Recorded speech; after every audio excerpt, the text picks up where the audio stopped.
بڑے ہوشمند اور ہوشیار ہو، ہر مسئلہ تمہاری زندگی کا ہے، کس طرح سے بحث کر اس کے متعلق زبان کھولتے ہو، کیسے کیسے انوکھے انداز اور کیسے مضبوط فیصلوں کے ساتھ تم سامنے آتے ہو۔ اور یہ کتنی سادی اور صاف بات ہے کہ تمہاری زندگی اور زندگی سے متعلق جو چیز ہے یہ سب میرے احسان کی مضمون میں ہے، اور صرف تم ہی نہیں بلکہ تم سے پہلے اس دنیا میں جتنے آئے تھے، چاہے وہ میرے کسی قسم کے بندے ہوں، نہ فرمان ہوں، نہ شکرے ہوں، نمک حرام ہوں، سب میرے احسان میں دبے ہوئے تھے، میرے ہی ان کے اوپر اثر تھا۔ تو ان میں سے بعض ظالموں نے نمک حرامی کی انتہا کر دی کہ میرا کھانے کے بعد میرے بندوں کو انہوں نے گنگایا، ان کی پوجا، ان کی پکارے، ان کی گردش کی۔ کچھ رہے ایسے اللہ کے، اور میرے بندے اللہ نے فرمایا ایسے فرما بردار رہے، نمک حلال رہے، وفا شیار رہے کہ انہوں نے مجھے اپنا مالک مانا، میرے سامنے سر جھکایا، خطائیں ہوئی پھر توبہ کر کے پلٹے، دنیا کو بھی ہوشیار کیا، بات کھول کر ان کے سامنے لائے کہ دیکھو بھائیو ایک ہی مسئلہ ہے۔ اللہ فرماتا ہے وما خلقت الجن والانس الا لیعبدون، کہ انسان ہو یا جن کو ہم نے مکلف بنایا ہے، جن کو ہم نے آزمایا ہے، امتحان لیا ہے، ایک ایمان کا امتحان، بندگی اور تقوی کا امتحان۔ صرف ایک ہی امتحان ہے کہ صرف تم بندے اس کے ہو جس نے تمہارے ساتھ سب کچھ کیا ہے، تمہارے بدن کا ایک ایک رونتا، ایک ایک بال اس نے پیدا کیا، تمہاری زندگی کسی جگہ پر کسی اور کا ہاتھ، کسی اور کی احسان کی کوئی کوشش یا کوئی ایسی نعمت تم بتا سکو کہ جو کسی اور کا وہ عطیہ ہو، تب تو بات آؤ۔ تو یہی بات اللہ کے نبی صاحب نے بتائی قوم کے سامنے آ کر اس انداز سے کہ قولوا لا الہ الا اللہ تفلحوا، کبھی اس انداز سے کہ دیکھو ایک ہی مسئلہ ہے، امتحان ہے، وہ ایک بات کا ہے کہ اللہ کے بندے ہو اور بندگی ثابت کر دکھاؤ اپنی زندگی سے، اس کی بات مانو، اس کی پوجا ہو، اس کی پکارے ہوں، اس کی نظر و نیاز ہو، اس کے دوستوں کے ساتھ اپنی جان چھڑکو ان پر، اور ان کے دشمنوں کی آنکھوں میں آنکھیں ڈال کر ان کو سمجھانے کی کوشش کرو، اور نہ مانے تو للکارو، اور اس کے بعد اپنی جان اور مال کی توانائیاں ان کے خلاف استعمال کرو، یہاں تک کہ یا تو تم اس دنیا سے ایمان کے ساتھ اللہ کے پاس پہنچ جاؤ، اور یا ان کا سر اللہ کے سامنے جھک جائے۔ یہ ایک بات شروع میں جب اٹھی ہے تو بات یہی ہے، لیکن انسان کو ہوشیار کیا گیا ہے کبھی اس انداز سے کہ اذا السماء انشقت، کہ ایک وہ دن آنے والا ہے کہ یہ آسمان تک پھٹ جائے گا، تو تمہاری چودراہٹ ہو، تمہاری یہ حویلی ہو، تمہارے یہ قدم اور حشم ہو، تمہاری یہ طاقت اور قوت ہو، چند دنوں کی بات ہے۔ اس کے بعد ان تمہاری بہاروں پر خزاں کا دامن دراز ہوگا اور انگارے برسیں گے، جھلس جائے گا تمہارا باغ اگر تم اس کے اوپر اعتماد کر کے بھول گئے ہو۔ یہ بات ہوئی، اور اس کے ساتھ ساتھ بتایا گیا کہ یہ بات کوئی میں آج نئی بات نہیں کہہ رہا ہوں، اوپر آتے ہو تمہارے چہروں کی تیوریاں بدل رہی ہیں، تمہارے ہاتھوں کے اندر تمہاری رگیں اور تمہارے اضلاع تن رہے ہیں، کبھی تمہارے منہ سے گالی نکلتی ہے، کبھی تم خاک اڑاتے ہو میرے اوپر، کبھی گالیاں دیتے ہو، لیکن ان ساری باتوں کے باوجود تمہارے سامنے خیر خواہی کی ایک ہی بات کہتا ہوں، تم سے ایک کوڑی نہیں چاہتا، اور وہ بات یہ ہے کہ الہکم الہ واحد لا الہ الا هو الرحمن الرحیم۔ یہ اصلی بات ہے کہ تمہارا الہ ایک الہ ہے، لا الہ الا، اس کے علاوہ کوئی اور تمہارا الہ نہیں۔ اور عرب جانتے تھے کہ الہ کے معنی کیا ہے، عربوں کو معلوم تھا کہ الہ کے معنی کیا ہے، ان کی زبان تھی کہ الہ وہ ہے جو اختیار رکھتا ہو سارا، جو نفع اور ضر اپنی مٹھی میں رکھے اور جس کے ساتھ چاہے وہ منفعت کا معاملہ کرے اور جس کو چاہے سختی میں ڈال دے، وہ جو زندگی اور موت پر قادر ہے، وہ جو بودوں کا بھرنے والا ہے، جو کھیتیوں کو مردہ زمین کو جلانے والا ہے، اور جو ہر چیز کے اوپر قادر ہے اور سب کے اوپر قہار ہے۔ یہ سننے کے بعد جب ان سے یہ کہا جاتا تھا کہ یہ تو ہے معاملہ ایمان کا، جس کی طرف میں تم کو دعوت دیتا ہوں، اور تمہارے یہ سردار ہیں جن کے پاس طاقت اور قوت ہے، وہ تو خود شریک کی انتہا کر رہے ہیں، مالک کو بجائے اس کے اس کو اپنی خاطر میں لائے، مالک کے مقابلے میں انہوں نے اپنے اور مالک بنا لیے ہیں کہ یا خود مختار بن گئے ہیں۔ اور یہ اللہ کے ساتھ بہرحال نمک حلالی نہیں ہے، مفاشیالی نہیں ہے۔ اور ڈرو کہ اس زندگی کے بعد جو موت آنے والی ہے اس کے اندر صرف جو فیصلے کا دن آئے گا تو اسی ایک بات پر فیصلہ ہوگا کہ کس نے مالک کا کھانے کے بعد مالک کے سامنے سر جھکایا ہے اور کون نمک حرام رہا ہے۔ یہ بات بڑی ہے۔ اللہ کے نبی صلی اللہ علیہ وسلم اسی بات کو مختلف انداز سے بیان کرتے ہیں، کبھی قرآن کی ہدایت کو بیان کرتے ہیں کہ میری کوئی نئی بات نہیں ہے، اس سے پہلے دیکھو سب سے پہلے رسول جو آیا ہے اپنی مشرک قوم میں جو ایک ظلم ہے جس کو اللہ تعالیٰ مالک اپنے لیے گالی کہتا ہے، جس کو مالک کبھی برداشت نہیں کرتا، وہ کہتا ہے فلا تجعلوا للہ اندادا وانتم تعلمون کہ میرے بندوں سب کچھ میرا ہے، میرے ساتھ میرے بندوں کو برابر اور شریک اور ساجھی نہ کرو۔ ایک مسئلہ ہے، فرمایا یہی ایک مسئلہ۔ پہلے رسول جو آئے ہیں مشرک قوم کے اندر حضرت آدم کے بعد انہوں نے یہی ایک مسئلہ، یہ اصلی مسئلہ ہے جس میں تم کو آزمایا گیا ہے کہ یا قومی عبد اللہ ما لکم من الہ غیرہ، کہ تمہاری دنیا میرے سامنے ہے، تمہاری طاقت ہے، تمہارے پاس جبروت ہے، تم عیش اڑاتے ہو، تمہاری اکثریت کا عالم یہ ہے، لیکن تم نے اللہ کے ساتھ وہ ظلم کیا ہے کہ اس کی کبریائی کی چادر پر ہاتھ ڈالا ہے، اور اللہ کے 5 بڑے نیک بندے تھے جو اس کو پوچھتے اس کو پکارتے تھے، تم نے ان کو اوپر اس کو ڈالنے کی کوشش کی، ان کو اڑایا ہے، کسی کو تم نے مشکل کشا بنایا ہے، کسی کو داتا پکارتے ہو، کوئی تمہارا غوث ہے، کوئی بندہ نواز، کوئی بندہ پرور ہے، کوئی مجید دعوت سنت۔ یہ اللہ کے نیک بندے تھے، اللہ کے سامنے جھکتے تھے، یہ تم نے کیا قدم اٹھایا ہے؟ اور مالک فرماتا ہے 950 سال تک اللہ کا بندہ اسی دعوت کو دیتا رہا، نماز اور روزے اور حج و زکات کا کوئی موقع ہی نہیں آیا۔ اس 950 سال کی دعوت کا انجام مالک فرماتا ہے وما آمن معه الا قلیل۔ 950 سال کے اندر چند اس کی قوم کے لوگ تھے جو اولیاء اللہ کی بندگی سے الگ ہو کر توحید کی طرف آئے۔ آخرکار اس نے دعا کی کہ مالک انی مغلوب فانتصر، مالک میں نے اپنی چیز کر دیکھی ہے، سب کچھ میں نے کیا، قوم کو حادثہ سمجھایا، اندھیرے اجالے میں آواز کے ساتھ، رازداری کے ساتھ، ہر انداز سے میں نے سمجھایا ہے، ایک ہی طرف بلایا ہے میں نے کہ آؤ اپنے پروردگار سے اپنی خطاؤں کی، اور وہ شرک وہ خطا ہے کہ پروردگار بغیر توبہ کے معاف نہیں کرتا، تو لوگوں معافی مانگ لو، اللہ تمہارے اوپر آسمان کو رحمتوں کا دھارا بنا کر برسا دے گا، جو تمہارے پاس آج ہے اس میں اور اضافہ کرے گا، باغات کی ریل پیل ہوگی، تمہاری اولادوں تمہاری آبادی بے انتہا ہو جائے گی، اللہ کی رحمت ہے اس دنیا میں جب تک زندہ ہو برسیں گی، اور اس کے بعد جنت کی بادشاہت کے لہراتے ہوئے باغات تمہارے قدم چومنے کو آگے استقبال کے لیے آگے بڑھیں گے۔ مالک فرمایا 950 سال تک ہمارے اس بندے نے اپنی قوم کے اندر اپنا کلیجہ نکال کر ڈال دیا، اور سوائے گنتی کے لوگ ایمان لائے ہیں۔ پھر جب وہ تنگ آ گیا ہے اس نے ہم کو آواز دی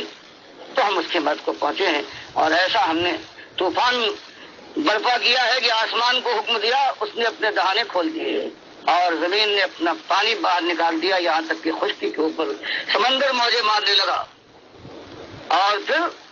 ہمارا ایسا فیصلہ ہے سوائے چند مومنوں کو ہم نے کشتی میں سوار کیا ہے، اور اپنے اس پیغمبر کی 950 سال کی اس کوشش کے باوجود جب اس کا بیٹا ایمان کے بجائے توحید کی بجائے قوم کے شرک میں مبتلا رہا تو اس کی آنکھوں کے سامنے ہم اسے ڈبو مارا ہے،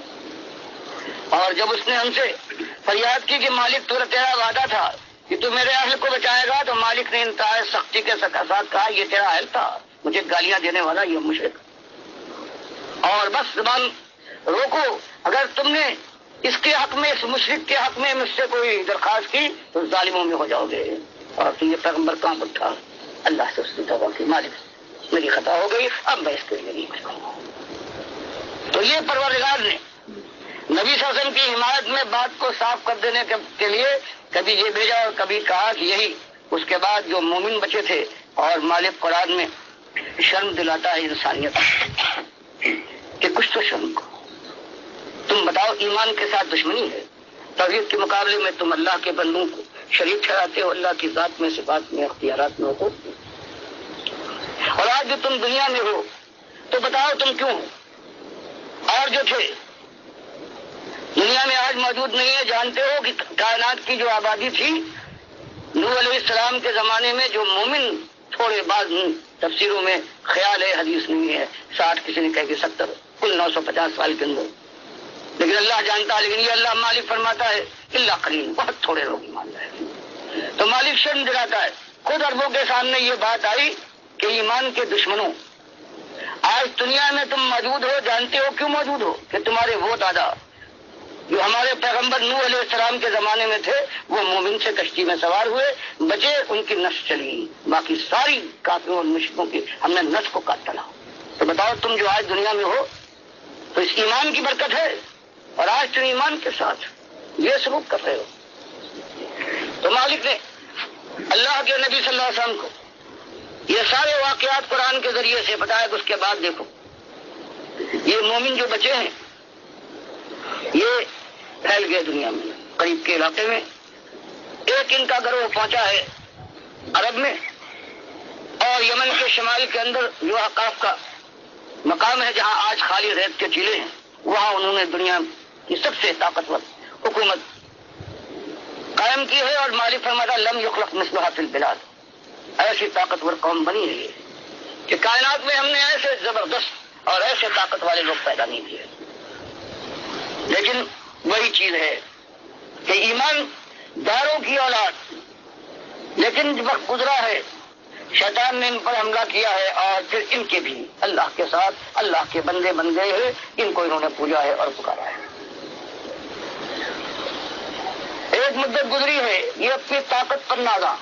اپنی قوت پر گھمنڈی بنے ہوئے تھے، اور سمجھتے تھے کہ باباؤں کو جن کو ہم پکار رہے ہیں، جن کی نظر و نیاز ہے، جن کے درشن کو جاتے ہیں، جن کی شادیاں کرواتے ہیں، دن مناتے ہیں، جھنڈے اٹھاتے ہیں، یہ ان کی کرم فرمائی، ان کی نگاہ کرم ہے کہ آج دنیا میں ہماری طاقت کا یہ حال ہے۔ اللہ نے رحمت فرمائی اس قوم کے اوپر، حضرت ہود علیہ السلام آئے ہیں، یہ قوم عاد کے نام سے برباد کر دی گئی ہے، اس لیے عادیات وہ ہوتے ہیں جن کا نام نشان مٹ جائے، یہ عرب کی قوم ہے، اللہ یاد دلاتا ہے۔ دیکھو ان کے جو پیغمبر آئے ہیں اس حالت کے اوپر، ان کے پاس سب کچھ تھا، لیکن ان کی موت اور بربادی ان پر منڈلا رہی تھی، اس لیے کہ ایمان کی آزمائش میں ڈالے گئے تھے، اسی کے ساتھ انہوں نے دشمنی کی تھی۔ اللہ کو گالیاں دیتے تھے، سب کو ختم کرتے تھے، اللہ کے ساتھ اللہ کے بندوں کو پکار کر ان کی نظر نیاز کر۔ تو ان کے اندر جو ان کا بھائی آیا ہے ہماری رحمت سے، ان کو ان کا فریضہ یاد دلانے کے عذاب سے بچنے کا ایک ہی امکان ہے، آپ تمہارے جسم و جان کو نہ چھوئے گی، ورنہ کبھی تم نکل نہ پاؤ گے اگر تم نے بات نہ مانی۔ مالک فرماتا ہے انہوں نے آنے کے بعد یہی ایک بات کہی، اس کو آج تم اپنے خیال میں مذاق سمجھتے ہو، کوئی اس کی وقت نہیں ہے، ایمان کو تم نے بہرحال سمجھ لیا۔ آ کے مالک فرماتا ہے سورہ ہود میں آ کر یہی بات کہی کہ یا قوم اعبدوا اللہ ما لکم من الہ غیرہ، کہ اصلی مسئلہ کائنات کا انسان اور ایک ہی ہے کہ تمہارا ایک معبود ہے، مالک کے ساتھ کوئی اور شریک نہیں ہے۔ تو لوگوں اپنی اس دنیاوی طاقت اور سہولت اور اقتدار اور جبروت کے اوپر نازا نہ ہو۔ اللہ کے ساتھ یہ ظلم کرنے کے بعد چند دنوں کی بہاروں کے بعد جب انگارے خدا کے برسیں گے تو اس کے بعد پھر ہمیشہ انگاروں کا چلن رہے گا، ہمیشہ اسی میں چلتے رہو۔ تو اپنی جانوں پر رحم کرو، یا قوم استغفروا ربکم ثم توبوا الیہ۔ تو ایک ہی راستہ کھلا ہے کہ اپنے مالک سے اسی سب سے بڑے جرم کی، جس کے لیے مالک فرماتا ہے بغیر توبہ کے کبھی معاف نہ کرو۔ اور یہ 18 انبیاء ہیں، اعمال پر نہ جاؤ، ان کے مقابلے میں کوئی غیر نبی کیا عمل کرے گا، لیکن اگر ایک قسم لو اشرکوا لحبط عنہم ما کانوا یعملون، اور 18 انبیاء میں سے ایک بھی نبی اگر ایک شرک کی بات کر بیٹھتا اور توبہ کی توفیق نہ ملتی، حالانکہ اللہ نے انبیاء کو معصوم بنایا ہے، لیکن بیان کرنے کے لیے مسئلے سورہ انعام میں مالک فرماتا ہے تو سارے اعمال ہم برباد کر دیتے۔ تو مالک نے اس طرح سے بات کو واضح کیا اور ہود علیہ السلام کی دعوت بتائی کہ دیکھو ایک ہی دعوت ہے، ایک ہی مسئلہ ہے، یہ مسئلہ حل کر لو، اللہ کے ساتھ بندگی کے رشتے کو مضبوط کر لو، پھر سارے مسئلے چٹکیوں میں ہو جائیں۔ پھر کیا بات ہے؟ یہی بات انہوں نے کہی کہ یا قوم استغفروا ربکم ثم توبوا الیہ، معافی مانگ کے پلٹ آؤ، توبہ کر کے مومن بن جاؤ، اللہ کو اپنا مالک مان لو، تو شیطان تمہارے کان میں یہ پھونکتا ہے کہ اس کے بعد تمہاری شوکت یہ ختم ہو جائے گی، تمہارا جاہ و جلال ہے یہ رخصت ہو جائے گا، دنیا تمہاری برباد ہو جائے گی۔ انہوں نے ان کے اطمینان دلایا کہ نہیں اللہ کے بندو، یرسل السماء علیکم مدرارا، وَيَزِدْكُمْ قُوَّةً عَلَىٰ قُوَّتِكُمْ، آسمان کو رحمتوں کا دھارا بنا کر تمہارے پر برسا دے گا۔ آج دنیا کی سب سے طاقتور قوم ہو، تمہاری طاقت میں، تمہارے وسائل میں، تمہاری قوت میں، جبروت میں، سالت میں اور اضافہ کرے گا۔ دیکھنا قوم کے لوگوں یہی مسئلہ ہے، تم اس کو چٹکیوں میں نہ اڑا دینا۔ وَلَا تَتَوَلَّوْا مُجْرِمِينَ، میری بات کا انکار کر کے رخ نہ موڑ دینا، پیٹ نہ دکھانا، ورنہ غضب آ جائے، ہو جائے گا۔ اور مالک فرماتا ہے یہ ظالم قوم نے اپنے خیر خواہ کی بات ماننے سے انکار کر دیا، اپنے بابا اور حضرات اپنے درباروں کے پیچھے لگے گئے۔ تو ہم نے کیا کیا؟ وَأَمَّا عَادٌ وَأَمَّا ثَمُودُ فَأُهْلِكُوا بِالطَّاغِيَةِ وَأَمَّا عَادٌ فَأُهْلِكُوا بِرِيحٍ صَرْصَرٍ عَاتِيَةٍ سَخَّرَهَا عَلَيْهِمْ سَبْعَ لَيَالٍ وَثَمَانِيَةَ أَيَّامٍ حُسُومًا فَتَرَى الْقَوْمَ فِيهَا صَرْعَىٰ كَأَنَّهُمْ أَعْجَازُ نَخْلٍ خَاوِيَةٍ فَهَلْ تَرَىٰ لَهُم مِّن بَاقِيَةٍ۔ فرمایا دنیا کی سب سے طاقتور قوم ہے، جب ایک مدت ہو گئی اور ہود ہمارے پیغمبر نے اپنی جان صبح و شام ان کے سامنے ایک کرنے کے بعد اپنا کلیجہ ان کے سامنے نکال کے ڈال دیا اور انتہا کر دی ان کی ہمدردی کے، لیکن ظالموں نے ماننے سے انکار کر دیا، تو ہم نے ان کے اوپر ایک آندھی مسلط کی ہے۔ 8 دن 7 راتیں لگاتار بغیر رکے ہوئے چلتی رہی ہے، اور اس کے بعد یہ دیو قامت ان کا عالم یہ ہوا ہے کہ اس طرح سے ان کو ہم نے پچھاڑ دیا ہے زمین، آندھی تیز جب تک آئے اور وہ زمین پر گر پڑے۔ یہ حال ہو گیا۔ فَهَلْ تَرَىٰ لَهُم مِّن بَاقِيَةٍ، اور دیکھنے والے اگر تو دیکھنا چاہے اور دیکھنے کا موقع تجھے ملتا تو دیکھتا کہ ایک بھی ہم نے کسی ایک کافر ایک مشرک کو نہیں چھوڑا، سب کو مارا۔ پھر مالک تصدر سے بتاتا ہے کہ یہی اب جو مومن باقی رہ گئے تھے انہوں نے کہا اب یہاں نہیں رہیں گے اس ماحول کے اندر جہاں پر اللہ کا عذاب آ چکا ہے۔ اللہ نے ہم کو بچایا ہے سینکڑوں میل جا کر شمال میں جا کر شام کی سرحد میں مقام ہجرت کے اوپر جا کے انہوں نے بستی بسائی، آہستہ آہستہ ان کی تعداد بڑھی، قوم سمود بنے، طاقت دی مالک نے، اور اس کے بعد پہاڑوں کو تلاش کر محل بنانے لگے، اور میدانوں اور وادیوں کے اندر انہوں نے نشانیاں اپنی شان و شوکت کے لیے قائم کی جیسے آج ہوتا۔ تو اس کے بعد ان کے رسول آئے حضرت صالح کی شکل میں، انہوں نے یہی ایک دعوت دی، تو مالک بیان فرماتا ہے دیکھو مسئلہ ایک ہے، اللہ کے بندو ہمیشہ ہمیں ایک بات میں آزمایا ہے، اور ساری چیزیں بغیر توبہ کی بھی ہم چاہیں گے تو معاف کر دیں گے۔ ان اللہ لا یغفر ان یشرک بہ ویغفر ما دون ذلک لمن یشاء، کہ بغیر توبہ کے بھی اللہ جس کے لیے چاہے اسے معاف کر دے گا، اگر وہ شرک لے کر نہیں آیا ہے، اپنے ایمان کے ساتھ توحید کے ساتھ آیا ہے، ایمان اللہ پر اس کا ایمان، اللہ کے رسولوں پر ایمان، آخری رسول کو آخری رسول مانا ہے، کتابوں پر ایمان، قرآن کو آخری کتاب مانا ہے، آخرت اور قیامت کے اوپر پورا اس کا ایمان، اور جتنی ایمانیات ہے اس میں بالکل صاف ہے۔ فرمایا اس کے اندر کہیں، اور خاص طور سے جس نے توحید کے ساتھ شرک کی ملاوٹ نہیں کی ہے اس کے لیے ہم معافی کا وعدہ کرتے ہیں، چاہیں گے جس قدر چاہیں گے سزا دیں گے، اور نہ چاہیں گے تو التفات خسرانہ سے اس کو معاف کر دیں گے۔ یہ ایک بات تھی، اور یہی بات اللہ کے نبی صلی اللہ علیہ وسلم لے کر آئے، اور 12 سال تک یہی ہوتا رہا ان کی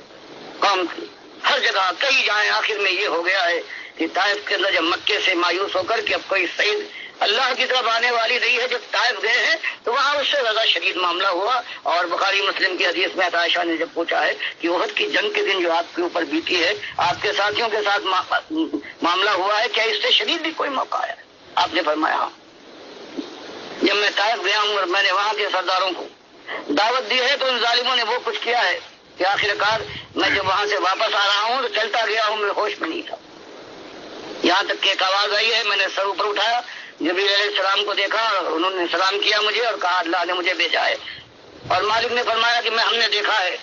کہ آپ کی قوم نے آپ کے ساتھ کیا سلوک کیا، اور یہ میرے ساتھ یہ پچھتا ہے۔ یہ دونوں پہاڑوں پر جو طائف اور مکے کے یہ پہاڑ ہیں، ان کے اوپر اس کی ڈیوٹی ہے، اور اللہ نے اس کا بھیجا ہے کہ اب جو آپ حکم دیں اس کو، اگر آپ حکم دیں تو ان پہاڑوں کو اٹھائے گا اور آپ کے قوم کے ان دشمنوں کے اوپر یہ الٹ دے گا، ایک باقی نہ رہے۔ تو فرشتہ آگے بڑھا، اس نے سلام کیا، اس نے کہا کہ یہی بات ہے، تو آپ مجھے حکم دیجئے، اللہ کی طرف سے مجھے یہ حکم ملا ہے۔ تو آپ نے فرمایا نہیں،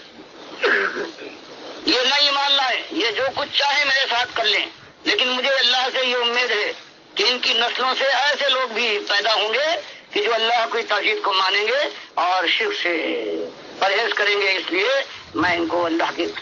ان کو ختم کروانا نہیں چاہتا، بلکہ میں ان کو چاہتا ہوں اللہ ان کو چھوڑ دے۔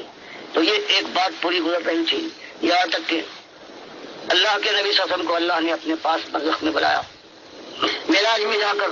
مختلف آسمانوں کا نظارہ کروایا، اور اس کے بعد پردے سے آپ سے گفتگو بھی اپنی. اور یہ جو لوگ جن کا عقیدہ صحیح نہیں ہے، وہاں پر جو یہ کہتے ہیں اللہ کو دیکھا، اور بخاری مسلم کی حدیث میں عائشہ کہتی ہیں کہ تم نے ایسی بات پوچھی ہے بیٹے کہ میرے رونگ کے کھڑے ہو گئے. اللہ تو فرماتا ہے کہ اللہ کو دنیاوی آنکھوں سے کوئی اس دنیا میں نہیں دیکھ سکتا. ہاں آخرت میں میدان محشر میں آ گیا ہے وہ یوم ناظرہ یا ربها ناظرہ. ہاں اس دن اللہ کے یہ مومن بندے ہیں، یہ اللہ کے اوپر نگاہ گاڑے ہوں گے اور دیکھ رہے ہوں گے جلوہ اس کا. فرمائیے تو یہ اللہ نے سب کچھ وہاں جو بنو اسرائیل کی صورت میں اور سورۃ نجم میں جو بیان فرمایا وہ سب کچھ ہوا. اور اس کے بعد جب آپ تشریف لائے ہیں، ان ساری مصیبتوں کے بعد جو دنیا آپ نے برداشت کی تھی، اب اللہ نے خوشخبری آپ کو بھی سنائی، ساری دنیا کو ہوشیار کیا، اور وہ پورا جب اسلامی نظام قائم ہوگا اللہ نے اس کو طے کر لیا ہے، اور وہ وقت آنے والا ہے کہ ہمارے نبی یہاں سے اب ہجرت کریں گے، تم کو چھوڑیں گے، اور اس کے بعد پھر اللہ کے دین کے لیے پھر فلاد سے فلاد ٹکرائے گا. نبی صلی کو دعا سکھائی گئی اسی سورہ بنی اسرائیل میں کہ دعا کیجیے کہ مالک خیر کے ساتھ صدق کے ساتھ مجھے یہاں سے اس بستی سے ان ظالموں سے الگ کر کے مجھے ایسی بستی میں لے جا جہاں تیری رحمت سایہ کرتی ہو، اور مجھے نصرت سے نواز. اور پھر اللہ نے وہ پورا کہ اسلامی قانون کیا ہوگا، اسلامی نظام اب جو قائم ہوگا ہمارے نبی صلی اللہ علیہ وسلم کے ذریعے سے، اس کی پہلی شک کیا ہوگی. تو اسی سورہ بنی اسرائیل میں مالک نے فرما دیا وَقَضَىٰ رَبُّكَ أَلَّا تَعْبُدُوا إِلَّا إِيَّاهُ، کہ پہلا حق ساری کائنات میں انسانوں کے اوپر ایک پروردگار کا ہے. اور مالک نے ان سے کہہ دیا ہے کہ اپنی جان کی خیر مناتے ہو تو دیکھنا میرے ساتھ کسی اور کو شریک نہیں کرو، صرف میری بندگی ہوگی ہر حال میں. کہیں شرک تمہارے ایمان کے اندر داخل نہ ہو پائے گا، نہ تو عقیدے میں، نہ اعمال کے اندر، نہ زندگی کسی گوشے میں. اور یہی جب اللہ کے نبی سے ہجرت کر کے گئے ہیں تو اللہ نے جو اشارہ فرما دیا تھا، وعدہ کر لیا تھا، وہ وعدہ پورا ہوا ہے. اور اس کے بعد پھر ایسی بدلی ہے کہ اللہ کی ذات میں جیسے آج مسلمان شریف چلا رہا ہے. یہ صوفی آئے ہیں، انہوں نے اللہ کی توحید کے ساتھ وہ ظلم کیا ہے کہ کیا کوئی کرے گا. ہاں بدھوں نے یا یونانیوں نے کیا ہو، ہندوؤں نے کیا، وہ اور بات ہے. اللہ فرمائے لیس کمثلہ شیء، یہ اللہ خالق ہے، اس کی کوئی مثال نہیں. مالک فرمائے وجعلنا الظلمات والنور، ہم نے تاریکی اور نور کو پیدا کیا، ہم خالق ہیں، یہ مخلوق ہے. ان سب باتوں کے باوجود صوفیہ آئے اور صوفیہ نے کہا کہ نہیں، ہم اور دنیا کی ہر چیز ہے وہ اللہ کی ذات کا ٹکڑا ہے، لا موجود الا اللہ. اتحاد میں بدل گیا. اب ہر شخص جب اللہ کی ذات کا ٹکڑا ہے تو اب وہ شرابیں پیے، شرک کرے، بڑی سی بڑی خطا کر جائے تو اس کو خطرہ کیا ہے؟ جب اللہ کی ذات کا ٹکڑا ہے تو اللہ اپنی ذات کو جہنم کے ایندھن بنوا دے گا. یہ بات آنا تھی تو مشترک ذات وجود میں آ گئی کہ جب دل میں آیا خدائی کی انہوں نے، اور جب انہوں نے چاہا بندگی کی طرف شوق سے آگے بڑھے ہیں، اپنا دل خوش کیا. یہ مشترک ذاتیں تھیں اور ساری صوفیہ کی ہے. بڑے بڑے نام وہ ابراہیم ادھم لے لیں جو ان کی کتابوں میں ہے. بہرحال میں کتاب کوئی ایسی مشہور نہیں ہے کہ اس کے یا رابعہ بصری ہوں یا اور کوئی ہوں، باعزید بستامی ہوں، ان کی کچھ چیزیں پائی جاتی ہیں، لیکن جو پائی جاتی ہے زیادہ آج ملک کے اندر پرانے لوگوں میں، مشہور لوگوں میں، وہ عبد القادر جیلانی صاحب کے ہیں. 561 میں وفات ہوئی ہے. مجید الطالبین ہے، فتح الربانی ہے، فتح القیب اور کتابیں کی، اس میں آپ دیکھیں یہی ایک نظریہ ہے کہ اللہ نے اولیاء اللہ کو اپنے سامنے کھڑا کیا، دنیا سے ان کو الگ کرنے کے بعد اپنے اندر فنا کیا، اور دنیا اور آخرت ساری چیزیں ان کے اختیار میں دے دی. اب گویا اللہ یہ میں نے فوٹو دیا ہے ان کی کتاب کا، فتح الربانی کا. اسی طرح کبھی جوش میں آ گئے تو فرمایا اگر حکم نہ ہوتا تو میں بتا دیتا کہ تم کیا کھاتے ہو اور کیا اپنے گھر میں رکھتے ہو. اللہ نے حضرت عیسیٰ کے متعلق فرمایا کہ اپنے عز سے میں موضوع کے طور پر ان کو یہ میں نے بتا دیا ہے. اب ان سے بھی آگے بڑھ گئے اور کتنی باتیں ہیں اس کے اندر. بہرحال یہ ایک چیز شروع ہوئی. پھر یہاں پاکستان کے اندر خاندان ولی اللہ ہی ہے. اب ایک ایک بات اس کی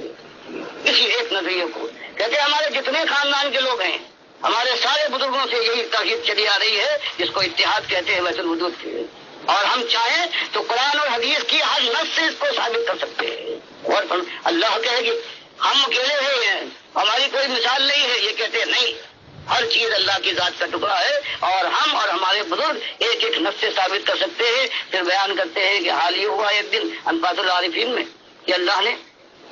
اپنے فرشتوں سے کہا کہ جاؤ میرے بندے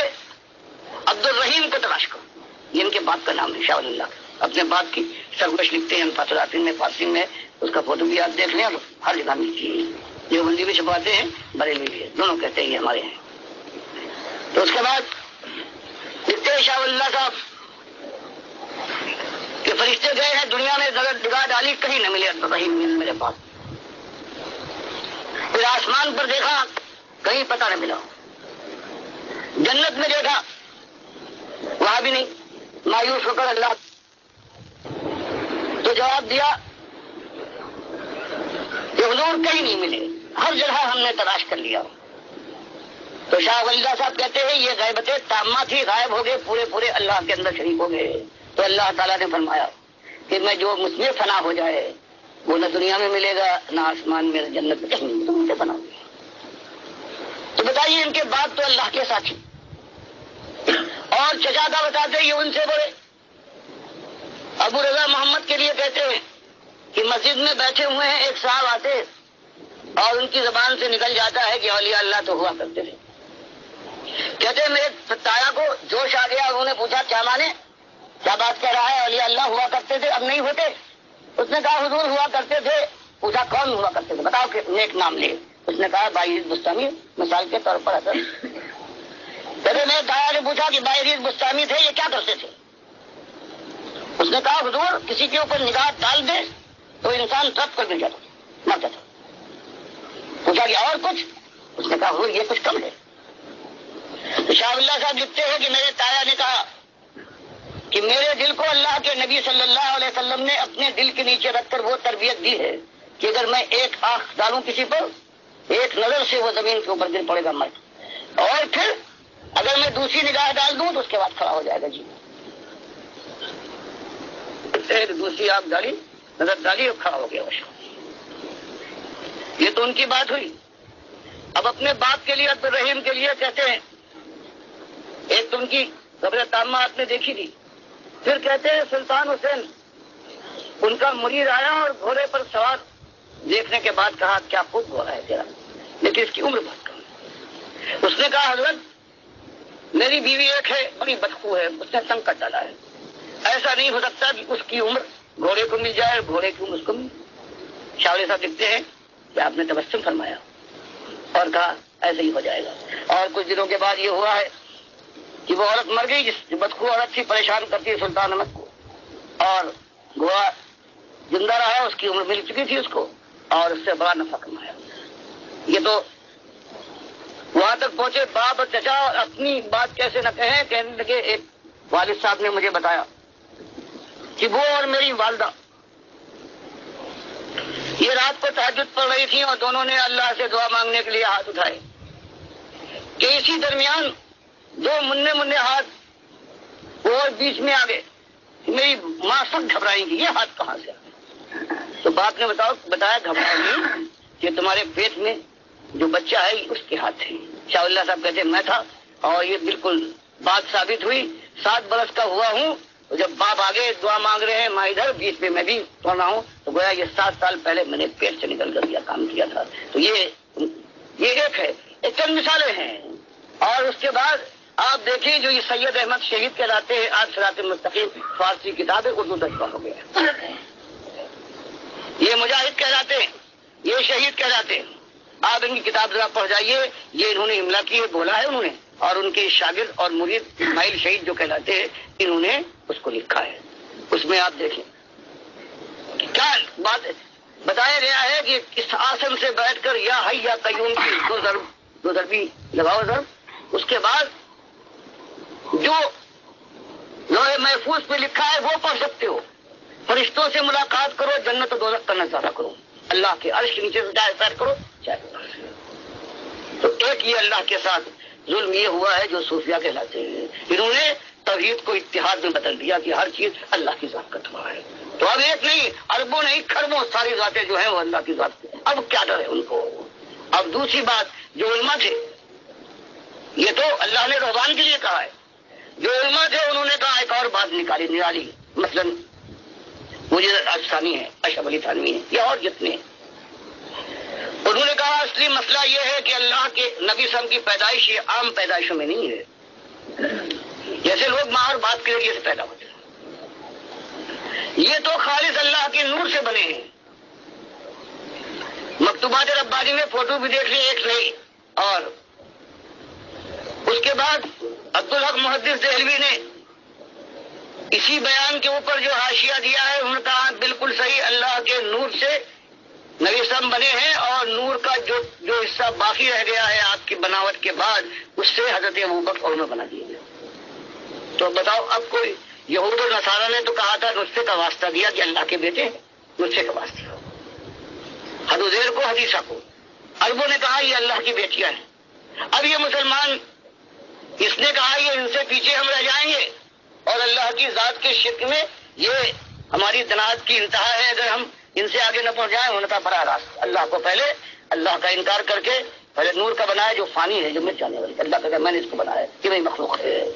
اور پھر اس کا ایک ٹکڑا کر کے اب یہ صرف چھوٹے بڑے کا معاملہ رہ گیا، اور پھر مشکل کشا بنے اللہ کے وہ بندے جو اللہ کی بڑائی کے لیے جان قربان کرتے تھے، اور کوفے کی مسجد میں جو شہید کیے گئے تو ان کو خود خبر نہ اب کی مشکل کشائی نہیں کر پاتے، تو ان کو بنایا گیا اللہ کے بندوں کے ساتھ۔ اور پھر اللہ نے رحمتیں فرمائی، تو حج کی بجائے اگر حج کر بھی آئے اور نبی ہو حج کو بھی جانا ہے، تو کتنے کعبے بنے ہیں جن کو اللہ کے نبی سب نے بتایا تھا کہ دیکھو لعنت ہو اور یہود و نصارہ پر، انہوں نے اپنے اولیاء اور انبیاء کی قبروں کو سجدہ گاہ بنا لیا، اور ان کے جن منائے ان کو پوجا۔ میں تم کو منع کرتا ہوں، اور قبروں کو دیکھنا کبھی پکا نہ کرنا، اس کے اوپر کوئی عمارت نہ ہو، کوئی اس کو مجالس بن کر نہ بیٹھے۔ تو اس کے بعد پھر اللہ کے نبی صلی اللہ علیہ وسلم کو زندہ کیا گیا قرآن اور حدیث اور اجماع صحابہ کے بعد۔ اللہ فرمائے اموات غیر احیاء، جو وفات پا چکا ہے اس میں جان کی رمق نہیں قیامت تک۔ اللہ کے نبی صلی اللہ علیہ وسلم بخاری کی حدیث میں بیان فرمائے کہ دیکھو جب میں وفات پاؤں گا تو اس کے بعد یہ گھر جو جنت الفردوس میں سب سے اونچا گھر ہے۔ بخاری کی حدیث میں ہے کہ آپ کو جبریل اور میکائیل علیہ السلام نے عام جنت دکھائی، جنت الفردوس دکھائی، آپ نے بڑی تعریف کی، یہ سب اچھی جگہ ہے۔ پھر انہوں نے کہا ذرا اپنا سر اوپر اٹھائیے۔ نبی صلی اللہ علیہ وسلم فرماتے میں نے دیکھا کہ ان سب سے اچھی جگہ ایک موجود ہے۔ میں نے کہا یہ کس کا مقام ہے؟ ان دونوں فرشتوں نے کہا یہ آپ کی جگہ ہے۔ میں نے کہا مجھے چھوڑو، میں اس میں داخل ہو گیا، میرا یہ مکان ہے یہ۔ تو انہوں نے کہا نہیں، ابھی آپ کی عمر کی ایک مدت باقی ہے، آپ اسے پورا کر لیں، اس میں داخل ہو جائیں گے۔ اللہ نے سمجھایا وفات کے بعد میں کہاں پہنچ جاؤں گا، چھوٹا سے اونچی جگہ پر۔ اور اس کے بعد آپ کی وفات پر ابو بکر عمر رضی اللہ تعالیٰ عنہ، شیطان نے یہی ایک بات ڈالی کہ نہیں آپ نہیں مر سکتے، اللہ الہی ہے، نبی صاحب کیسے وفات پا سکتے؟ اللہ کے نبی صاحب کے نمبر 2 پر جو سب سے معزز دنیا کا ولی ہو سکتا ہے اس کو شیطان نے دیکھا، اور وہ جوش میں آ گیا، محبت کے جوش میں کہ اللہ کے نبی صاحب نہیں مر سکتے، جو کہے گا کہ وفات پا کے میں دفن ہوں۔ آخرکار اللہ نے رحم فرمایا حضرت ابوبکر کے ذریعے سے، تو انہوں نے خطبہ دیا ہے، بات طویل ہو رہی ہے اس لیے میں اس کو بیان نہیں کرتا کہ جو محمد کو پوچھتا تھا تو معلوم ہونا چاہیے اس کا معبود تو مر گیا، اور جو اللہ کا پجاری تھا اللہ زندہ جاوید ہے اس کو موت نہیں۔ پھر قرآن کی آیت محمد اللہ کو قد خلت من قبل الرسل انک میت وانہم میتون، یہ کہنے کا سارے صحابہ نے اس کو مان لیا۔ آج امت نے یہاں ذات کا شرک کیا، وہاں اللہ کی کتاب کا انکار کر کے کہا کہ نبی صلی زندہ ہے، قرآن بتائے، حدیث کہے یہ بخاری کی، اور اجماع صحابہ یہ کہے، اور اس کے بعد تین گھروں کو نبی صلی اللہ علیہ وسلم کے گھر کو بھی جا کے پوجا کے لیے اختیار کیا ہے، اور باقی ان سے زیادہ جو اور کیے جن کو ولی بنایا، جن کی قبروں کو پکا کیا، جن کے اوپر مقبرے تعمیر ہوئے، کلش لگے، سونے اور چاندی کے دروازے، اور پھر مجاور بیٹھے، پھر اس حج کی طرح سے نام بدل دیا اس کا۔ جب تلبیہ ہونے لگا باہو باہو لبیک اللہم لبیک کی طرح سے، پھر اللہ کے گھر کے اوپر جو حضرت ابراہیم نے حجاب کعبہ اور غلاف کعبہ ڈالا تھا، اس غلاف کی جگہ پہ چادر جانے لگی۔ پھر قربانی کے لیے جو حدیث آتی تھی، اونٹ، گائے اور بکری بھیڑ کی شکل میں، وہ یہاں بابا کے پاس پہنچے، پھر ننگے پیر اور ننگے سر چلنے کی قید لگائی احرام کی. پھر وہاں داخل ہونے کے بعد بابا کی پائٹی کا پتھر ہے یا دیوڑی کے کسی چیز کو انہوں نے چھوا اور پھر خانہ کعبہ کی طرح سے طواف ہونے لگا. پھر وہاں سجدے ہوئے, وہاں فریادیں ہوئی, وہاں منتیں مانی گئی, وہاں ہندوؤں کی طرح سے دنڈوت ہوا, سجدہ تعظیمی ہونے لگا. اور اس کے بعد پھر دوڑ لگائی کہ بابا نے یہاں مراقبہ کیا ہے اور یہ آپ کا مزار شریف ہے. صفا اور مروہ کو تازہ کیا, بابا کی قبر کا دھون یا وہاں کی اگر کی بتی کی راکھ یا مالگا جو نمک کہلاتا ہے یا پھول کی کھائی اور اس کو تبرک کے لے لیا ہے. تو یہ مشکل کشا دستگیر ہے, یہ قبر میں رکھو اور یہ تمہاری شفاعت کرے گی. تو یہ اللہ کی ایک ایک چیز کو, اللہ کے گھر کے ساتھ اللہ کی ایک ایک صفت, ایک ایک حق کو آج اس امت نے حج کا نام اور بدل کر سب کچھ کر ڈالا ہے اور کہیں سے آواز نہیں اٹھتی. ان جو اسلامی بتکدے مسلمانوں کے بتکدے ہیں یہ شوالے ہیں جہاں پر یہ ہندو کا کیا ہوتا ہے, وہ کھڑا ان کا گنیش ہوتا ہے, پتھر ہے, ان کا ہنومان ہے, ان کا ارجن ہے, وہ کھڑا ہے. اللہ کے نبی صلی اللہ علیہ وسلم نے کہا تھا کہ دیکھنا تم کہیں پڑا گنیش نہ بنانا, یہ مٹی مٹی رہے گی, اس کو پتھر نہ بنانا. یہ پتھر ہی بنا اور پھر درشن کا نام زیارت رکھا گیا اور نام ہندو کہتا تھا سلام, اس کو بدل ڈالا. پھر پھیرے وہ لگاتا تھا اپنے بابا کے, اپنے مہاراج کے, انہوں نے بابا کا طواف کیا, وہ دنڈوت کرتا رہا, انہوں سجدہ تعظیمی اس کا نام رکھ کر قبر کی جا کے پوجا کی. وہ وہاں پر بھجن گاتا تھا, انہوں نے قوالی شروع کر دی. وہ بابا کا پرساد لاتا تھا, انہوں نے زمزم کے مقابلے میں وہاں کا پرساد لے پنکھڑی ہے یا قبر کا ناپاک نجس دھون ہے وہ لائے گا. تو بتا اس کے بعد پھر اگر ہماری مائیں بہنیں آج ہندوؤں کے بستروں پر 40 سال کے قریب وہاں پہ ہیں اور اورادے پر بنوا رہی ہیں اور ہم ان کی آبرو کی بربادی کی خوشی میں جشن مناتے ہیں, 14 اگست کے چراغاں کرتے ہیں, ہمارے گانے بجانے لگتے ہیں.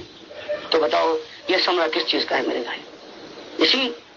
اللہ کے ساتھ شرکت ہوگی, ورنہ کوئی ایماندار قوم ہوگی اللہ کے ساتھ وہ شرک کرے گی. اور یہ سب کچھ دیکھنے کے بعد, اللہ کا غضب دیکھنے کے بعد پھر اس کے ذہن میں کبھی خیال نہ آئے گا کہاں ہم جا رہے ہیں. پوری کتاب کو کتاب مانتی ہے, سنت کو سنت کہے اور شروع سے آخر تک یہ مسئلہ ہے. اب آپ سن کر تعجب کریں گے کہ یا کا نعبدو و یا کا نستعین, کہ اب مالک صرف تیری بندگی ہے اور تیری ہم اس سے استعانت طلب کریں گے تو اس کو پکاریں گے. اور اب دے بندیوں سے لے کر اتنے بڑے مانے جاتے ہیں. عثمانی صاحب کی تفسیر دیکھی, مفتی شفیع تفسیر کیا کہتے ہیں کہ ہاں اللہ, بات تو یہ ہے کہ اللہ ہی کی بندگی ہونا چاہیے اور اللہ ہی سے مدد مانگنا چاہیے, لیکن یہ کسی نیک بندے سے ظاہری طور پر اگر مدد مانگی جائے تو یہ بھی اسی میں شامل ہے, اس میں بھروسہ. اور پھر یا علی کی اور یا غوث مدد صحیح ہو گیا بالکل. اور کون لکھ رہا ہے؟ مفتی اعظم پاکستان کے اور عثمانی صاحب جو اتنے مشہور کے یہ لکھ رہے ہیں. اور انہوں نے لکھا ہے بلکہ سورہ فاتحہ کی تفسیر تو محمود الحسن جو ہے یہ ان کی ہے. تو بتاؤ اس امت کے اندر کیا کریں؟ اب رضا خان یا کوئی دوسرا کہتا ہے تو اس سے کہہ کے چلو اس کی بات ہی اور ہے, یہ تو حد سے گزر گئے ہیں. لیکن جن کا عالم یہ ہو, یہ مانے اللہ کے نبی صلی اللہ علیہ وسلم کو وہاں زندہ, اللہ فرمایا نہیں وہاں پر درود سلام پڑھو, تو مفتی اعظم کہیں کہ میں نے پڑھا, کان لگا دیا میں نے. یعنی جواب ہے ڈاکٹر. تبلیغی جماعت ساری یہ کہے کہ نبی صلی اللہ علیہ وسلم سے رفائی پہنچے. یہ جو 3 ہیں جنہوں نے انتہائی شدت کے ساتھ اسلام کو بالکل بدل دیا ہے, ایک زمانے کے لوگ ہیں بغداد میں. ایک عبد القادر جیلانی, ایک رفائی جسے ابھی عمری, یہ 3 ایک ہی جگہ پہ بغداد میں تھے. اور اس تدبیر کے ساتھ انہوں نے اس قرآن کی توحید کو انہوں نے اتحاد میں بدل ڈالا ہے کہ وہ پہنچے وہاں پر اور وہاں انہوں نے سلام کیا, اندر سے جواب آیا. کیونکہ یہ کہتے ہیں یہ سید تھے نبی صاحب کے خاندان کے. حالانکہ قاعدہ یہ ہے کہ باپ سے بیٹا جو ہوتا ہے یہ اس کی اولاد ہے, یہ نس سے چلتی ہے, بیٹی کی اولاد نہیں مانی جاتی. لیکن چلیے یہ لکھتے ہیں تبلیغ جماعت کی جگہ جگہ پر وہ چاہے درود کا وہ معاملہ فضائل درود میں یا فضائل حج میں کہ اندر سے جواب آیا وعلیکم السلام. تو حضرت نے کہا کہ دادا اب یہ کیسے؟ پہلے میں اپنے شوق کو بھیجتا تھا اور وہ یہاں جب عیسائی کرتا تھا. اب تو میں خود آ گیا ہوں. میری تذکیر اس وقت ہوگی جب آپ سے ہاتھ ملاؤں. تو زکریا صاحب لکھتے ہیں کہ قبر کے اندر سے ہاتھ نکلا 90,000 مسجد اب بھی نہیں ہو پاتی مسجد حقیقی میں. اتنے لوگ تھے اور 555 کا یہ زمانہ ہے. عبد القادر جیلانی صاحب بھی جن کی 561 میں وفات ہوئی ہے وہ بھی موجود تھے. اب بتائیے ہم کیا اب کس کو روئیں؟ اب دامن کے لیے ہم روئیں کہ قبا کا ہم خیال کریں. ہر جگہ ایک اللہ کی چادر کے اوپر ہر جگہ ہاتھ ڈالا جا رہا اور یہ مسلمان امت ہے یہ نعرے لگا رہی ہے اسلام آ رہا ہے اسلام آ رہا ہے اور جو اسلام کا عادل لمبردار ہے. اور آج جو ہمارے وہاں آپ دیکھ لیں کہ سندھ کے یہ شیوالوں کے لیے جو شرک کے جو سمبل ہیں نشانیاں ہیں جس کو اللہ کے نبی صلی اللہ علیہ وسلم نے کہا تھا برابر کر دو پکے تو نہیں کچے بھی اگر اب اللہ کی غضب مالک کا غضب نہ برسے. اور آج جو ہم ڈر رہے ہیں کہ ایک طرف سے اشتراکی خطرہ جس کو کہتے وہ اور اس سے بڑا خطرہ جو ایران کا ہے جو دنیا میں کوئی قوم کوئی جو شیعوں سے زیادہ اللہ کے دین کا اور توحید کا دشمن ہو. اب اگر اللہ کی طرف توبہ کر کے قوم نہ پلٹی ہم نے ان کو آواز نہ دی اور اللہ کے یہاں کچھ نہ کچھ عذر نہ پیش کیا تو یہی بات ہو سکتی ہے کہ جیسے 38 سال پہلے جب میں گزر رہا ہوں اکتوبر کا مہینہ ہے اور مشکل بات پنجاب میں جو کیمپ ہیں ان کے اندر بیماری بے حساب پھیلی ہوئی ہے. ایک ڈاکٹر پاکستان سے نہیں آیا. اس زمانے لیاقت علی خان نے اعلان کیا تھا اخبار میں. تب میں گیا ہوں اور جب گزر رہا تھا امرتسر سے اپنی پوری جو فوجی حفاظت تھی پاکستان کی تب انہوں نے ایک جو ہمارے رشید میاں جو اس وقت لیزا افسر تھے ان کی اردری نے مجھ سے کہا کہ آپ ڈاکٹر صاحب باہر سے آئے ہیں پنجابی آپ نہیں بولتے اردو بولتے ہیں آپ. تو یہ خالصہ کالج سے جب گزرا ہوں تو انہوں نے کہا یہ آپ پہچانتے ہیں. میں نے کہا خالصہ کالج یہاں کے پلیئر ہاکی کے بہت مشہور تھے لکھنؤ یونیورسٹی میں جایا کرتے ہیں ان کے آدمیوں تک کو میں جانتا ہوں ایک ایک کوئی مداری تھا کوئی. تو ان کا وہ کھیل نہیں وہ جو آپ کی ماں اور بہنوں کے ساتھ کھیل ہوا ہے وہ کیا کھیل ہوا کھیلے وہاں سے چلی آ رہی تھی آبرو برباد ہو رہی ہے سب کچھ ہو رہی ہے. یہ آخری مورچہ تھا اس کے بعد اب پاکستان کی سرحد آنے والی ہے. تو تھوڑی دیر کے بعد کوئی ہندو کوئی سکھ کوئی عیسائی ہے وہ اعلان کرتا تھا 10-20-50 جمع ہو گئے کہ مسلط ٹھہرو زنانیوں ایک طرف ہو جاؤ اور جو اپنے کو مرد کہتے ہیں وہ ایک طرف ہو جائے اپنی زبان کے اندر. اور پھر یہ ہوتا تھا کہ زنانیوں کپڑے اتار بتایا اس نے اللہ جانتا ہے کہ اگر کوئی غیرت مند وہاں سے برباد ہوتے ہوئے آ رہا ہے یا کہیں بچ گئی ہے بربادی سے اب یہاں بربادی آخر اگر اس نے کچھ دیر کی معلوم ہوا کسی کا موٹا پیر کا جوتا ہے اس کی ٹانگ پہ پڑا شرمگاہ پڑا پیٹ پہ پڑا اور کہا یہ بھی ہوتا تھا کہ پھر بھی کوئی ماں اور بہن اور بیٹی نہ تیار ہو اور اس کے سینے سے اس کی چھاتی سے اس کی اولاد چمکی ہوئی ہے بچے کو لے کر کوئی کرپان کو اٹھا دیتا چیخ سارا ایک روپ چھا گیا. پھر لوگوں کے سامنے دن دہاڑے پورے شہر میں گشت ہوتا تھا بازاروں کے اندر اور دن دہاڑے یہ امت مسلمہ ہے سب کے سامنے بے آبرو کی جاتی تھی. یہ دور گزرا ہے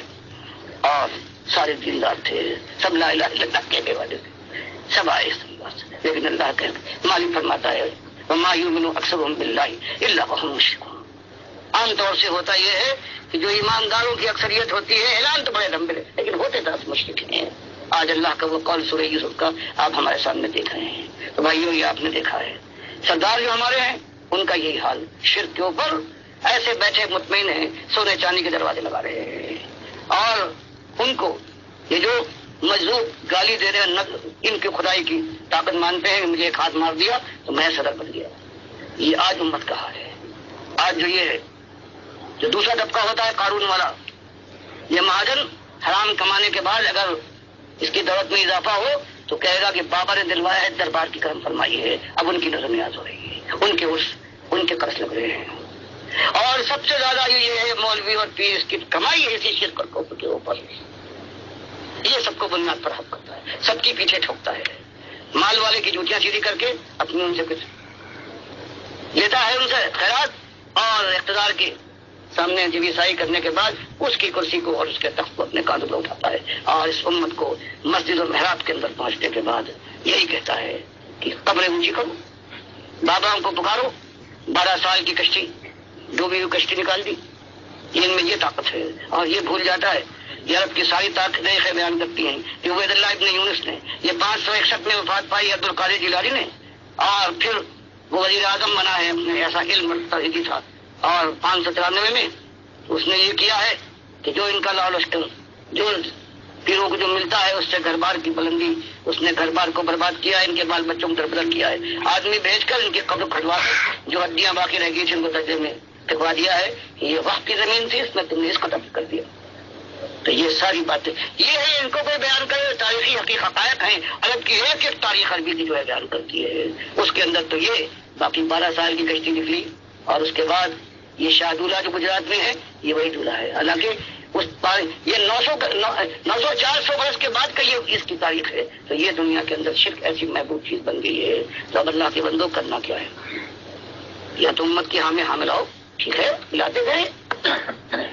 پھر یہ ملاتے ہیں، نبی صاحب تشریف لاتے ہیں اور یہ مانو، اور اس کے بعد نبی صاحب تشریف بھی لائے ہیں، مسجدوں میں بھی آتے ہیں، اور نماز وہی پڑھائے گا یہ مولوی، یہ نہیں کہ نبی صاحب کے تحت آپ نماز پڑھائیے میں پیچھے کھڑا ہوں، نبی صاحب تشریف بھی لائے، سارا کچھ ہوتا ہے، میلادیں بھی ہو رہی، 11ویں بھی چل رہی ہے،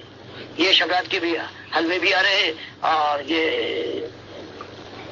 کھولے بھی ہو رہے ہیں، سب کچھ ہو رہے ہیں، حج کی جگہ ہر جگہ عرصوں کی دھوم مچی ہے، اور اس شخص نے جس کے ایک نہیں 1000 اللہ کے ساتھ ظلم کیے ہیں، جو داتا کہلاتا علی حجویری، کشف الموجود میں اس نے یہ ثابت کر دیا ہے کہ اللہ کے نبی صلی اللہ علیہ وسلم نے حضرت زینب کو ننگا نہاتے ہوئے دیکھ کر عاشق ہو گئے ہیں، تو یہ سارا کھیل بنایا ہے سورہ احزاب کا، بتاؤ اس کو داتا کہتے ہیں، اس کا عرس منتا ہے، منایا جاتا تو ایسا معلوم ہوتا ہے کہ لاہور کے اندر یہ حج کا موسم آ گیا، مکہ بن گیا ہے، جس نے اللہ کے ساتھ تو 1000 ظلم کیے، جو علی اللہ ہوتے یہی سارا کائنات کا کام چلاتے، اللہ معطل ہو گیا، اس نے کہا الحی القیوم میں ہوں، سارے کام میں چلاتا ہوں، اس نے کہا نہیں ہم اولیاء اللہ چلاتے ہیں، اور اس کے بعد اللہ کے نبی صلی اللہ علیہ وسلم کے اوپر یہ الزام لگایا، جیسے یہودیوں نے داؤد کے اوپر کہا تھا کہ انہوں نے اولیاء کی بیوی کو ننگا نہا کر عاشق ہوئے، پھر اس کے ساتھ زنا کی، اور 6 مہینے سے کم کے اندر حضرت سلیمان پیدا ہوئے، تو یہ اور اس کو آج داتا مانا جائے۔ اب بتائیے ہم کہاں جائیں، کس کے سامنے؟ کوئی ہم نے ان کی کتابیں جتنی ہیں آپ دیکھیے، پھر ہم نے لکھ دی ہیں، تم کہتے ہو ان کی کتابیں،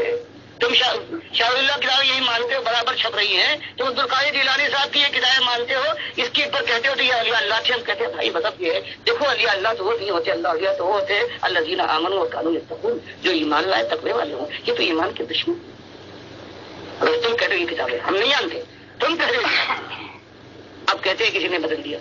ہم کہتے ٹھیک بدل دیا، لاؤ اصلی کتابیں لے آؤ جس کے اندر یہ بات ہے، وہاں بھی کوئی بات نہیں، یا جتنی کتابیں پائی جاتی ہیں ان کے نام ان کو تو دلواؤ، اس کے لیے آگے نہیں بڑھتا، تو یہ مسئلہ ہے آج امت کے اندر، اور جب توحید کی دعوت اس طرح اٹھے گی جیسے انبیاء کو اٹھایا ہے، جیسے قرآن حدیث میں آتا ہے، تو بھائی لوگ جانتے ہو کیا ہوگا اس قوم میں،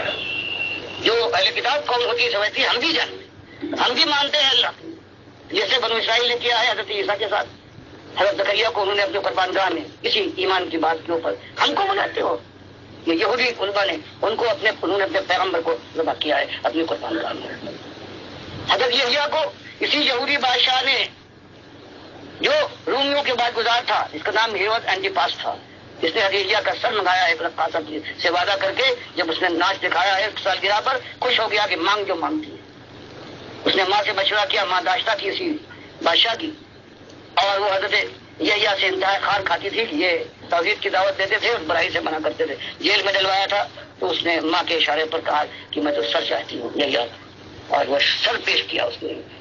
اور اس کے بعد حدیثہ نے جب یہی کہا ہے کہ فقیہو بے ایمانو راہبو اور یہ مولویوں افعی کے بچوں، تمہارا حال یہ ہے کہ تم اپنے ظاہر کو ایسا صاف کرتے ہو جیسے قبروں کے اوپر سفیدی پھیری گئی ہو، اور جو اس کے اندر سانڈ ہے وہ اندر اپنے رکھے، تم اللہ کے سب سے بڑے دشمن ہو، تم بیوہ کا مال کھا جاتے ہو، تم ایک مرید حاصل کرنے کے لیے پیروں پر میں اس کا پیچھا کرتے ہو، اور جب وہ تمہاری مریدی میں آ جائے تو اس کے بعد اللہ کی دشمنی میں تو اپنے سے زیادہ اس کو خراب کرتا ہے، تو وہی آدمی اللہ نے بچایا، انہوں نے قتل کر پھانسی دلوانا چاہیے، قتل کرنا چاہا، اللہ نے اٹھا لیا، وہ آئیں گے قرآن جو فرماتا ہے، اور پھر سب کی خبر دیں گے، سارے ایک کافر نہیں چھوڑیں گے،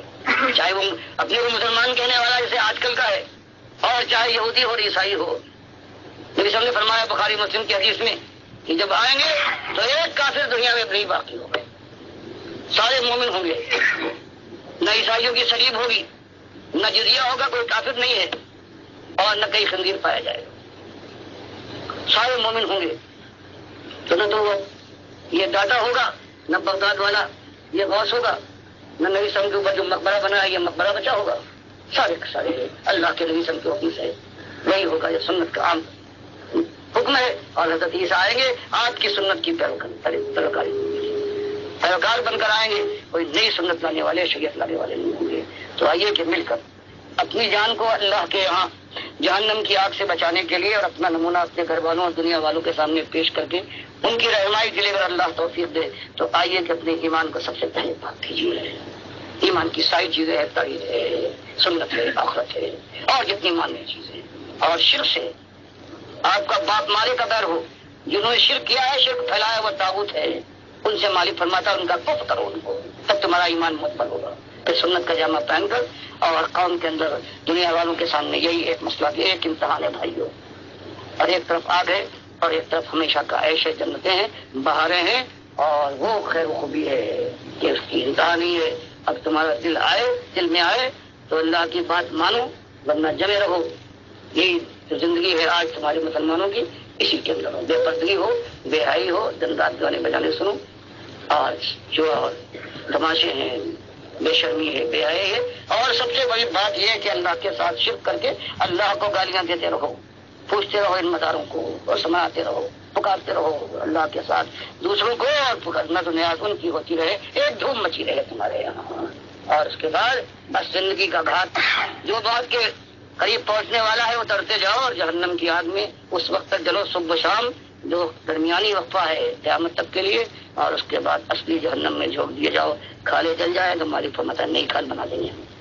اصلا کبھی نہ آئے گی، اب سکون کا موقع نہیں ہے۔ تو یہ دو چیزیں ہیں ہمیشہ ہر آنے والے نے، مالک فرماتا ہے لقد بعثنا فی کل امت رسولا ان اعبدوا اللہ واجتنبوا الطاغوت، یہ ایک ہی پکار ہے جو رسول ہمارا آیا ہے، اس نے ایک ہی بات کہی ہے کہ لوگوں ایک ہی مسئلہ ہے ان اعبدوا اللہ، اللہ کے غلام اور بندے بن جاؤ، واجتنبوا الطاغوت، اور جو اپنی غلامی یا اللہ کے علاوہ کسی اور غلامی کی طرف بناتے ہیں طاغوت، ان سے اجتناب کرو۔ مالک فرماتا ہے ومن یکفر بالطاغوت، ان سے کفر کرو۔ تو اس کے ساتھ ساتھ اب صرف یہی نہیں ہے کہ اللہ کتاب کو مانو گے، اللہ کے رسول کے طریقے کو مانو گے، بلکہ جنہوں نے یہ جتنے صوفیاں ہیں اور جتنے یہ ظالم جنہوں نے قرآن و حدیث کو بدلا ہے، ان سے کچھ کرنا پڑے گا۔ اب رحمت اللہ علیہ نہیں رہیں گے کیونکہ ثابت ہے کوئی جب تک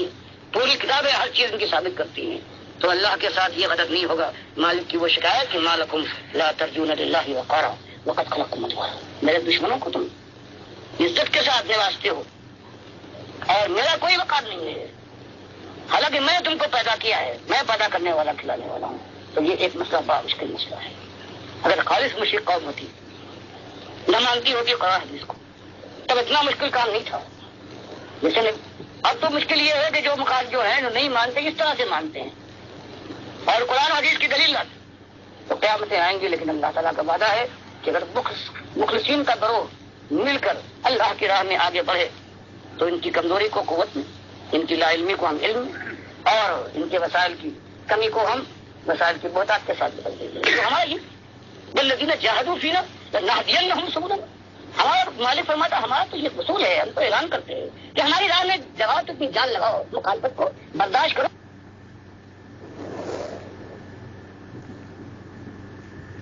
یہ بہت ہی زبردست اور تفصیلی بیان آپ کے سامنے آیا ہے ڈاکٹر مسد الدین عثمانی رحمۃ اللہ علیہ کا۔ ایمان عقیدے کی دعوت، توحید کی دعوت، رد شرک اور طاغوت کی نشاندہی اور اس کا کفر کرنے کے لیے کہا گیا ہے، اور یہی ایک اصلی بات ہے۔ اس کے علاوہ کوئی اور چیز نہیں ہے جو تبدیلی لائے امت مسلمہ کے اندر، ہر طرف کفر و شرک پھیلا ہوا ہے۔ اللہ کے بندوں، یہ دعوت اٹھی ہے ڈاکٹر مسد الدین عثمانی رحمۃ اللہ علیہ کے ذریعے، اور اللہ کے بندوں نے اس کو قائم رکھا ہوا ہے۔ وقتاً فوقتاً لوگ اس سے نکلتے رہے ہیں، لیکن مخلص جو ہیں وہ جمے ہوئے ہیں ابھی تک، لہٰذا اس دعوت کا ساتھ دو اور اس راستے میں جماؤ۔ بڑے بڑے آئے ہیں، بڑی بڑی ان سے امیدیں بھی تھی، لیکن آخر میں آگے پھسل گئے ہیں، خاص کر محمد حنیف اور یہ سارے سعید احمد، انیس الدین، یہ کتنے آئے تھے، منور سلطان، سارے کے سارے پھسل گئے، پھر کفر شرک کے اندر جا کے انہوں نے منہ مارے ہیں۔ اللہ تعالیٰ ایمان خالص کے اوپر جمائے رکھے اور مالک کا ہمارے مخلص اور باصلاحیت اور ساتھی عطا فرمائے۔ اور جو اس دعوت کو آگے بڑھانا چاہتے ہیں وہ ہمارے قریب ہونے کی کوشش کرو میرے پیارے بھائیوں.